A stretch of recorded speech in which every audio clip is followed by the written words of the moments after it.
Existe um interior de São Paulo que ainda não descobriu o próprio preço. Enquanto todo mundo disputa metro quadrado em Alphaville, nos Jardins ou no litoral norte, existe um interior paulista, de serra, de circuito das águas e de estrada em duplicação, onde quem compra uma casa hoje vai sorrir daqui a 5 anos. Vamos falar de 7 cidades do interior de São Paulo, onde os imóveis têm tudo para valorizar nos próximos 5 anos. E por quê? Amparo. Amparo fica na região do Circuito das Águas, a cerca de 130 quilômetros da capital. É uma cidade de clima ameno que está sendo redescoberta pelo turismo de bem-estar e por quem busca a segunda residência perto de São Paulo. O metro quadrado ainda custa bem menos do que em Campos do Jordão ou Atibaia, mas a chegada de pousadas boutique, restaurantes de padrão elevado e o crescimento do turismo de spa já pressionam os preços para cima. Nos últimos anos, bairros próximos ao centro histórico já registraram valorização de 15% a 20%. Com a duplicação de trechos da rodovia que liga Amparo à capital, a tendência é a cidade virar destino de fim de semana para quem trabalha em São Paulo, o que historicamente empurra o preço da terra para cima. Some a isso o fato de a cidade abrigar polos de ensino técnico que mantém um fluxo constante de aluguel para estudantes. Um tipo de demanda que sustenta preço mesmo em época de mercado fraco. Quem compra hoje uma casa antiga para reformar no entorno do centro está lidando com um ativo duplo: valorização pelo turismo e valorização pela renda garantida de aluguel. 2 motores que raramente andam juntos numa cidade do mesmo porte. Itu. Itu é uma das maiores cidades da região, com mais de 170 mil habitantes, e vive um movimento silencioso de expansão industrial e logística. A instalação de novos condomínios empresariais e a proximidade com grandes rodovias, a cerca de 100 quilômetros de São Paulo, colocam a cidade numa posição estratégica entre a capital e o interior.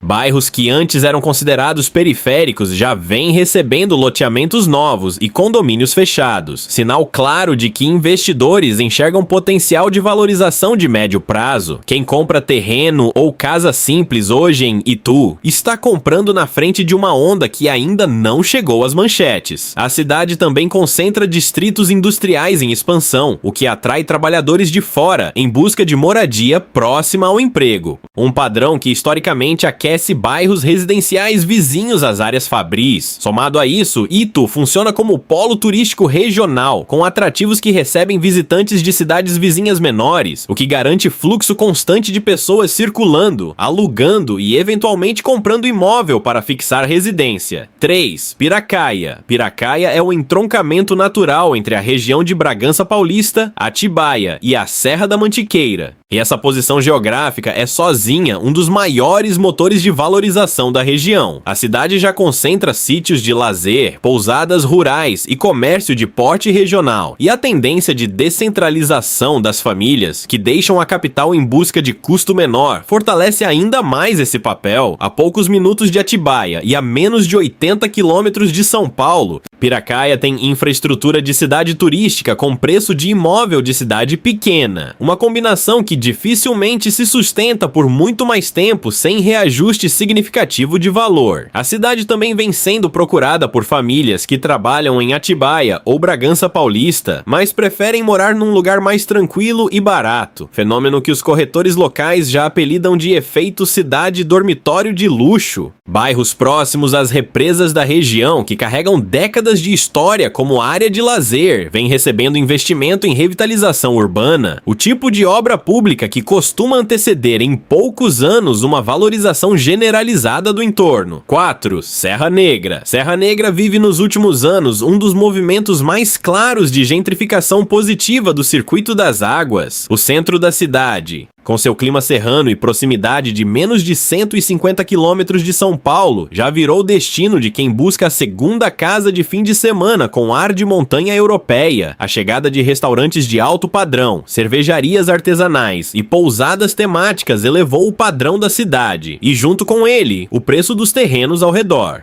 Corretores da região já falam em valorização acumulada de 30 a 40% em 5 anos em áreas específicas, e a tendência é essa valorização se espalhar para bairros vizinhos que ainda têm preço defasado. O clima ameno da região, com temperaturas que raramente ultrapassam 25 graus, mesmo no verão, virou o argumento de venda tão forte quanto a proximidade da capital. Empreendimentos de pequeno porte, como pousadas de charme e cafés coloniais restaurados, continuam surgindo a um ritmo que sugere ainda estarmos na fase inicial da curva de valorização, não no topo dela. 5. São Roque. São Roque é conhecida como a capital do vinho, mas o que vai definir o futuro da cidade não é mais só a vinícola. A proximidade com a capital, a menos de 60 quilômetros de distância, somada a rodovias que cortam a região com acesso facilitado, transforma a cidade num vizinho estratégico de áreas que já estão valorizando. Quando uma cidade vizinha aquece o mercado imobiliário, o efeito de contágio costuma levar de 3 a 5 anos para chegar às cidades ao redor, e São Roque está exatamente nessa rota. A cidade também vive um movimento interessante de diversificação econômica, com produtores que migram da vinicultura tradicional para o enoturismo, recebendo visitantes em vinícolas produtivas nos fins de semana. Esse tipo de turismo rural costuma valorizar especialmente